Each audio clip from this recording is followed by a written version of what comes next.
It is my indeed pleasure to introduce you to Emily Frank. Emily is a part of our COSI staff and has helped many of you build courses.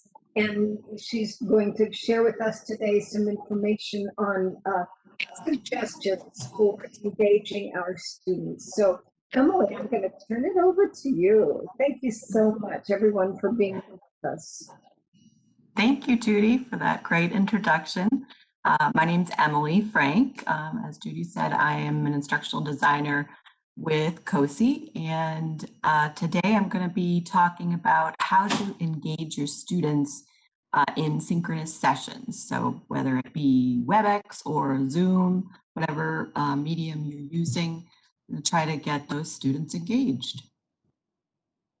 All right, so the objectives for today's session include, we're going to discuss potential pitfalls in doing synchronous sessions and how to resolve them. We're going to describe tips for engaging students in synchronous sessions. And lastly, we're going to provide examples of tools that we might use to engage students in those synchronous sessions. So we'll start with why are synchronous sessions important? So they allow students to interact with other students and faculty in real time, which is very important. They can improve students' sense of community and social presence. And the collaborative tools that you might use can all increase students' active learning, which is also very important for the student experience. So we're going to start with a question that I'd like to pose to you. What are some pitfalls that can happen in a synchronous session? And if you've done a synchronous session, you can kind of list something that might have happened or something that you could anticipate would happen during a session that might be a pitfall. Technical issues is a big one. Students not fully paying attention. That's also something that could definitely happen. When AT&T crashes right before your first class and you cannot log on, that's a great one. Internet issues, technology doesn't work, students getting disconnected. These are all great. Cameras off, talking to a screen full of black boxes, forgetting to relay a message from the students on Zoom to the in-person class. Students are distracted by dogs, kids, etc. Not answering questions, feeling like you're speaking into a void. Students opting out of live sessions and watching recorded classes only. Lack of participation. These are all great. Activities planned don't transfer, polls, etc. Forgetting to record.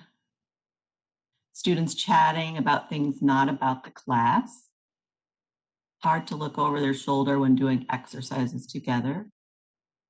Attendance, students coming in late and not muting. Students chatting about things. Hard to read the room because cameras are off, etc. Cannot see body language very well. This is also very low.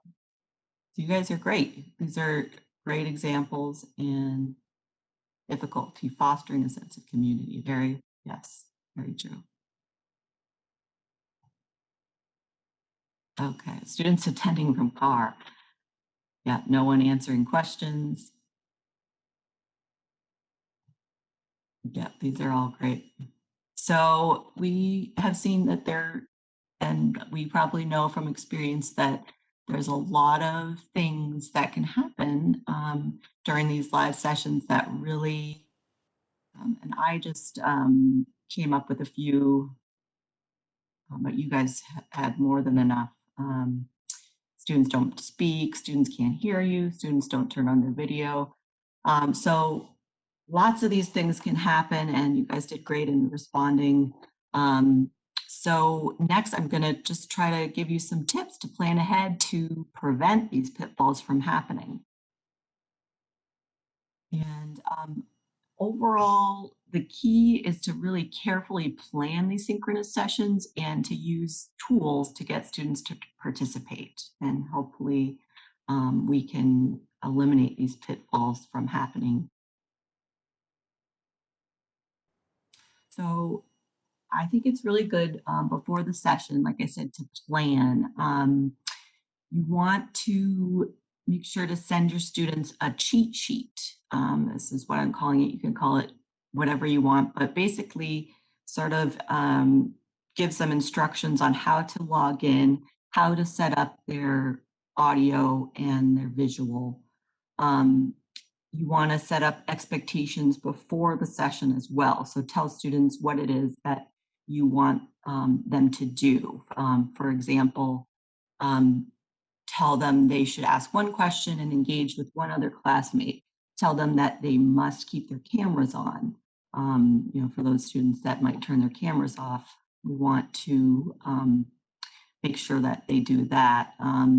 You want to, if you're using any tools, you want to make sure to send students those links and user tutorials if you have them for those tools. How to download the tool, how to participate in it prior to the session, so that they can really come prepared to the session and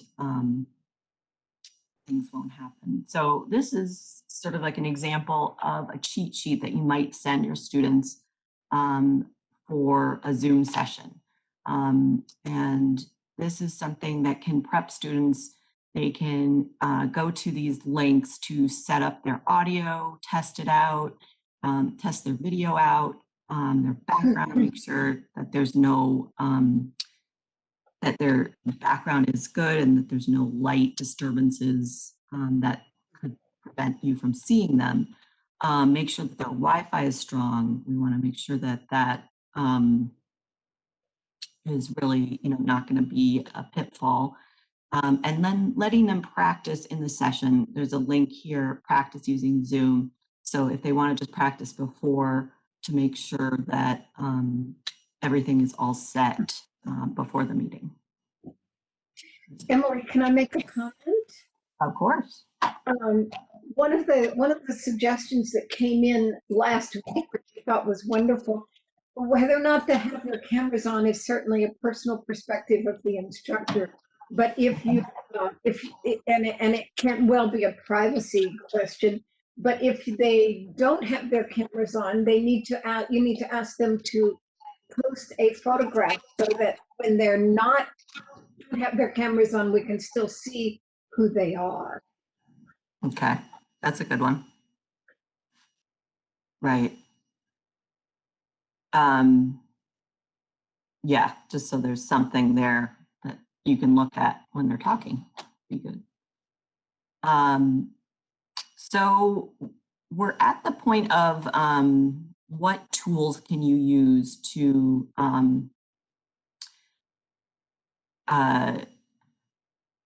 facilitate your session and make sure that students are engaged. And there's a lot of tools that are actually built into the systems that you can use, and I'll talk about those first. But there's also some external tools that we can use as well. So breakout sessions. This feature is built right into WebEx and Zoom. If you're using either one, you'll see a little icon at the bottom that's labeled breakout rooms. And this gives you a way to divide students into breakout sessions. So you can do this during the session, and when you come back, you can ask students to share what they've discussed. Usually you can do this for about, I'd say, 5 to 10 minutes. It helps them learn and collaborate with each other in smaller groups, kind of like something you might do in a face-to-face setting. You can set it up beforehand in your settings, or you can even do it once everyone is in the meeting and divide everyone up into equal groups. One successful approach is to provide students with a Google Doc. or a set of Google Slides that will guide the activities of the smaller group and can be accessed by everyone. So it's really important if you do these to designate a representative from each breakout room as the recorder for the group, and ask that students write down the group's key discussion points in the shared Google Doc. And that will allow you as the faculty member to see where the groups are, even if you're not in that particular breakout room.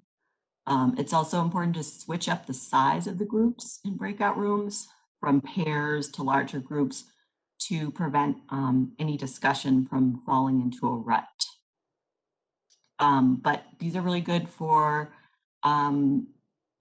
breaking up if you have a really large classroom. And I think Judy had mentioned that we're actually going to do a session on really large classrooms a little bit later on in the semester. But if you have, 100 students, this obviously would be very important. Even if you have 20 students, it's very important to divide them into little groups. So. And I would say yes, indeed. We've had someone volunteer to share some experiences in large groups. So we will let you know when that's coming up. Definitely. Okay, thanks, Judy. So another tool that you can use in Zoom, particularly, I don't know if WebEx has this feature yet. I don't think they do, but in Zoom, you can use the whiteboard feature, which is right there built into Zoom to distill key points, work out problems, or brainstorm in small groups. You could use the breakout rooms feature and use whiteboard. Or you can, if you're doing a reading of a book, you can have students look closely at a passage and unpack key features of the text. And also they can annotate the excerpt with their observations in whiteboard. So it's a really good tool to use if you have those specific needs with your class. Okay, Padlet. So this is an external tool that you can go to by going to https://padlet.com.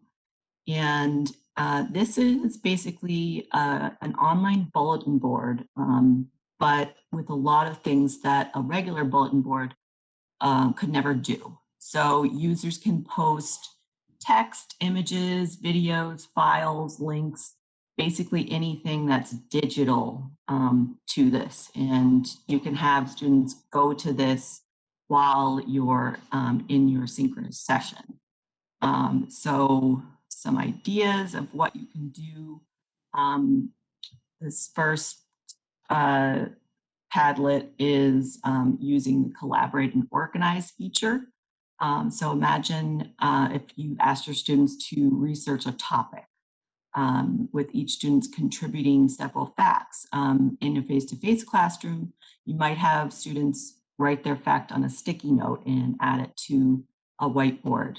And then together in class, you can organize those facts by moving the notes into columns. You can do the same with Padlet, but your sticky notes can contain media, so photos, graphs, videos, audio, article links, anything that might be useful, and students can just add to that as you go. So the second one is to create a timeline. So this is something you can do together in your synchronous session. Padlet has a timeline feature built right into it as one of their template options. So you can just upload that. You can use it for history lesson, tracing scientific eras or evolutions, or even to map out the order of events in a book. And then the last idea is to hold a debate. So this is really good for a live session because everybody's in there already. You're kind of posting back and forth. You can post a question and then have students choose a side and then gather resources about it. As students review the information, they can share their own thoughts and just ask further questions. So you're kind of posting back and forth, and you can have kind of a live debate with students. Okay, the last tool I'm going to talk about is Flipgrid. And this is something that you can set up as an account, and you can create grids which act as communities for students to work in. So within each grid, you would create prompts called topics, and students post video responses to the prompts and replies to each other's videos. So a few ideas that you can use Flipgrid for are virtual field trips to places like the Met or to state parks. You can do have students post an end of the year reflection. You can hold a debate through Flipgrid. So someone would post a video question and then they would post back and forth. Or even as like an introduction icebreaker, where students would introduce themselves on video and then would just go back and forth posting videos of each other. So that is my last tool. And I just would like to say thank you for Emily, we have a couple of people that want to speak up and share some things. I would love that. Yep. Nancy is one of them, I'm sure, and I know she's been unmuted, so go for it, Nancy. Sure. Hi, everyone. Hi, Emily. Great presentation, by the way. Thank you. I really like the ideas you presented. I just wanted to say I've been using Padlet Wall. I was actually introduced to it by Judy, and I've used it in my classes, and I've used it as kind of a where I, just like you noted about the expectations, kind of giving the students a heads up on what's going on in the live session. I would also kind of touch on the concepts or the topics we're covering, and have a question in that Padlet wall before the session, just to have students kind of jump in there and kind of get them thinking about what we'll be covering in our live session. So it's been very easy to use. I really love that tool. And I've been using Flipgrid for a while as well. And they're both very easy tools for anyone that's considering using them. My students find them very easy to use too. So I just kind of wanted to just add that in there. Great. Thank you, Nancy. I appreciate it. Yeah, and I was going to say that I have someone right now who teaches a history course, and she's using Padlet for people to identify an object in that particular area's history and talk about rationale for that being an important piece of their history, and then include a picture on it. So that's been very successful. She's also done debates in her classes too. Oh, that's great. I saw a question from someone asking about WebEx cheat sheet. That's certainly something that I can create for you and send to participants if that's a request, or send it to the person that asked about it. But it's basically, very similar to the Zoom cheat sheet. But I can certainly do that if that's a request.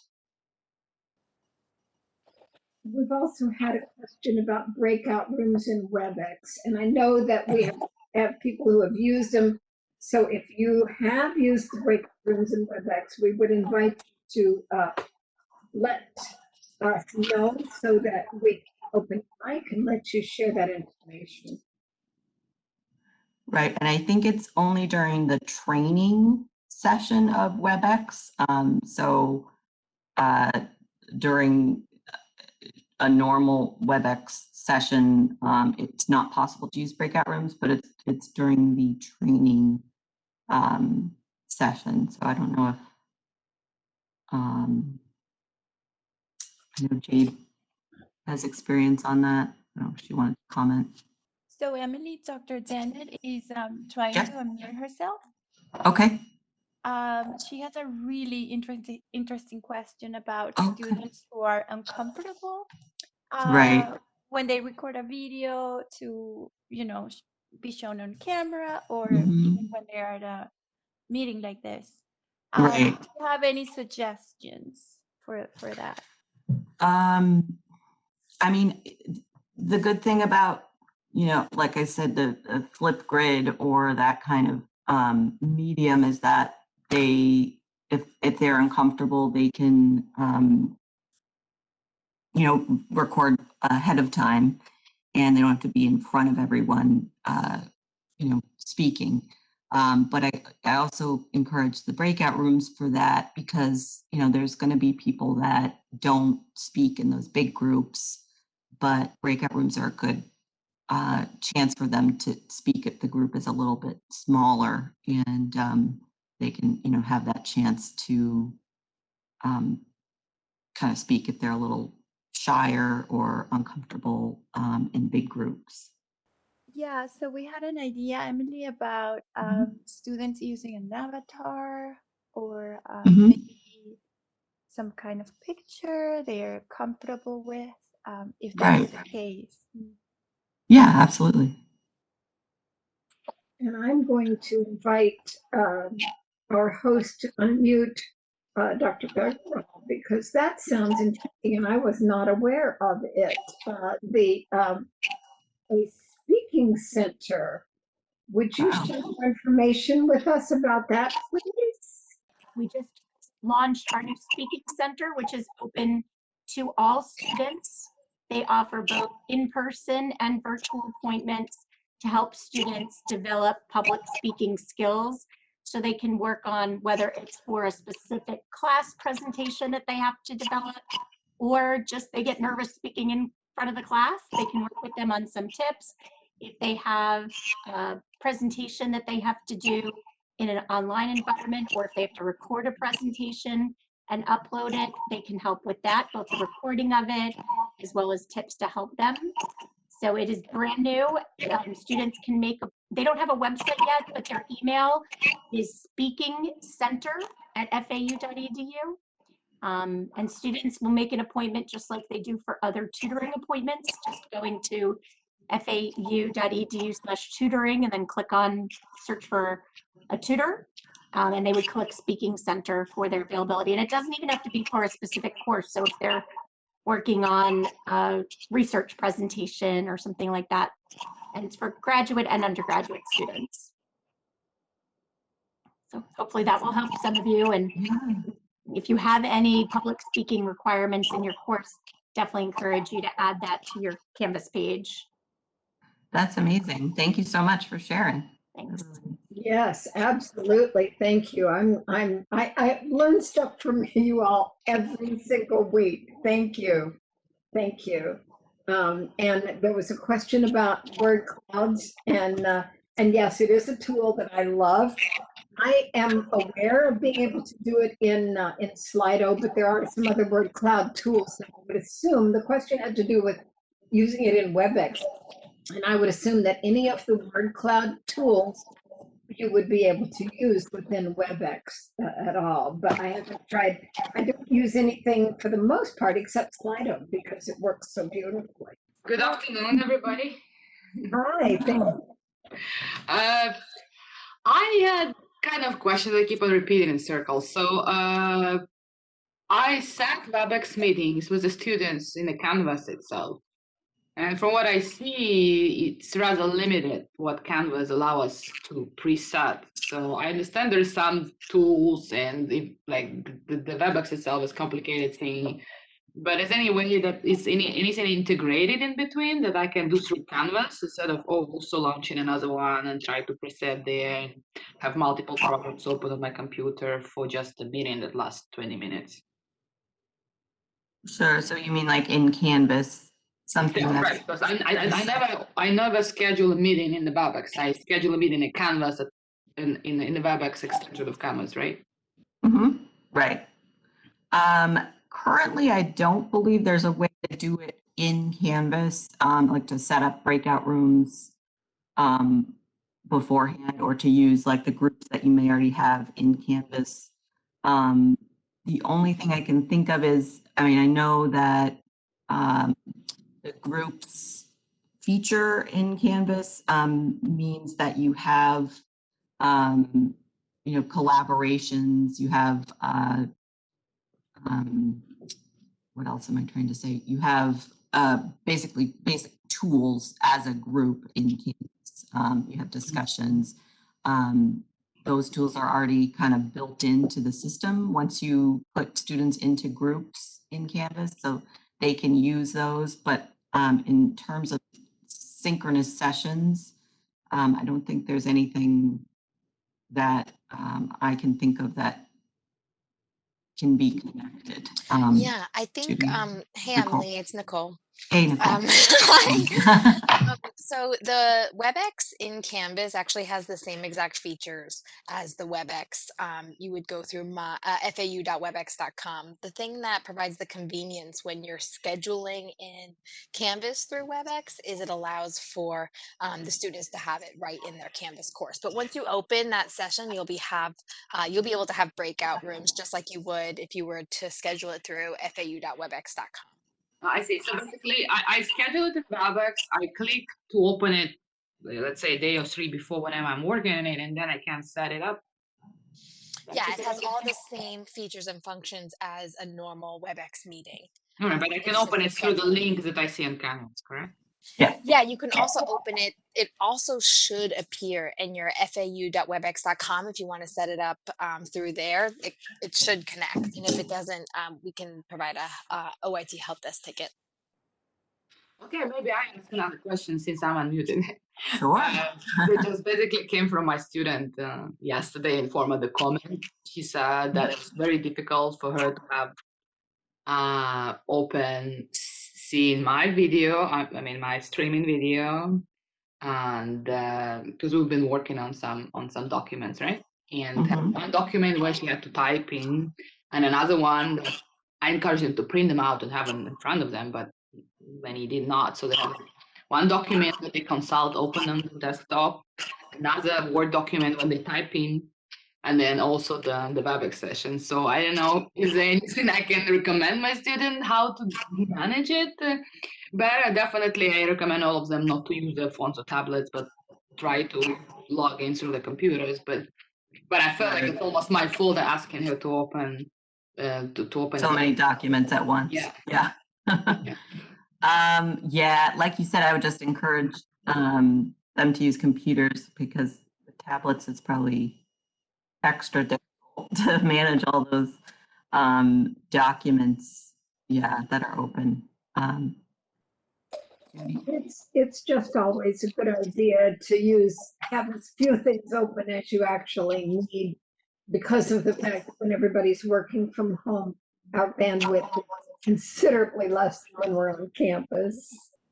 And I really appreciate all this interaction back and forth, because that is how we all learn.